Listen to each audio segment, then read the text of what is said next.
Kathalia veterinary circle এলাকায় পাড়ায় পাড়ায় গবাদি পশু অজানা রোগে আক্রান্ত হচ্ছে সাম্প্রতিক সময়ে।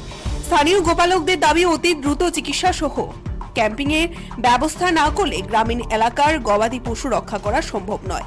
সাম্প্রতিক কয়েকদিন ধরে কাঠালিয়া সার্কেলের প্রাণীর চিকিৎসালয়ের দায়িত্বে থাকা কর্মীরা যুদ্ধকালীন তৎপরতা নিয়ে গোপালকদের বাড়ি বাড়ি গিয়ে বিনামূল্যে চিকিৎসা ও ইনজেকশন সহ নানা ওষুধ দিয়ে সতর্ক ও সচেতন থাকার পরামর্শ দিয়ে আসছে, কিন্তু তাতেও যথেষ্ট নয়।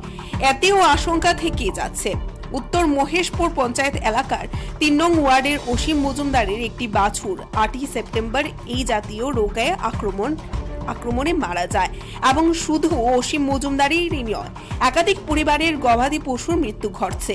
প্রায় প্রতিদিনই কাঠালিয়া সার্কেল এলাকার নানা স্থান থেকে খবর উঠে আসছে। সংবাদ কর্মীকে কাছে পেয়ে গোপালক অসীম কান্নায় ভেঙে পড়েন। প্রকৃত অর্থে বলতে হয়, কাঠালিয়া প্রাণী সম্পদ দপ্তরের চাহিদা অনুযায়ী যথেষ্ট কর্মী স্বল্পতা রয়েছে, অথচ গোটা সার্কেলে বর্তমানে ২০০০ পরিবার গবাদি পশু পালন করে আসছে। ধারণা করা হচ্ছে যত সময় যাচ্ছে এ জাতীয় ভাইরাস রোগ আরও জটিল আকার ধারণ করার সম্ভাবনা প্রকট হয়ে দাঁড়িয়েছে। শুধু যে কাঠালিয়া তাই নয়, গোটা সোনামুড়া মহকুমা জুড়ে এই জাতীয় গবাদি পশু রোগাক্রমণের ঘটনা বা খবর উঠে আসছে। এবারে প্রাণী সম্পদ দপ্তর দ্রুত কার্যকারী পদক্ষেপ নেওয়ার অত্যন্ত প্রয়োজন, এমনটাই দাবি করেন স্থানীয় গোপালকরা। বাদ যাচ্ছে না, ওরাও এসে আন্তরিকভাবে চেষ্টা করছে, ডিএসও যোগাযোগ করছে, আজ সকালও ফোন করেছিল। আমাদের স্থানীয় ধ্রুব, খোকন ওরা প্রতিনিয়ত যোগাযোগ রাখছে।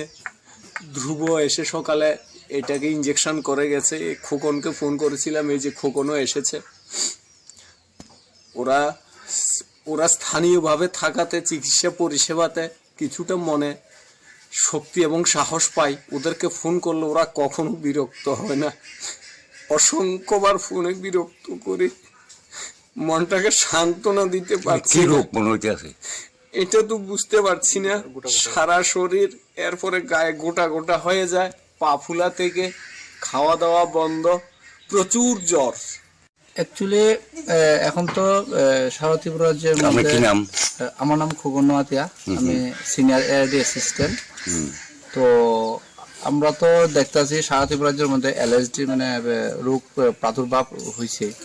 তো আমাদের দপ্তরের আমাদের স্যার বিও যেভাবে আমাদেরকে ইনস্ট্রাকশন দিচ্ছে মানে টিকা করার জন্য, মোটামুটি আমরা টিকা সব জায়গাতেই করছি। টিকা করার পরেও মানে দেখছি এই রোগটা এফেক্টেড হয়। তো আমরা অনবরত সবার সাথে যোগাযোগ করি যে এরিয়াতে ভ্যাকসিন করা হয়। ভ্যাকসিন করার পরেও মানে যেভাবে মানে রোগগুলা ছড়াইতে আছে, আমরা প্রত্যেকটা বেনিফিশিয়ারি এবং কৃষক ভাইদেরকে জানাই, যদি ওই ধরনের কোনো গায়ের মধ্যে গোটা উঠতে থাকে বা পা ফুলতে থাকে, সঙ্গে সঙ্গে হসপিটালে আমাদের। Report Tripura news 8।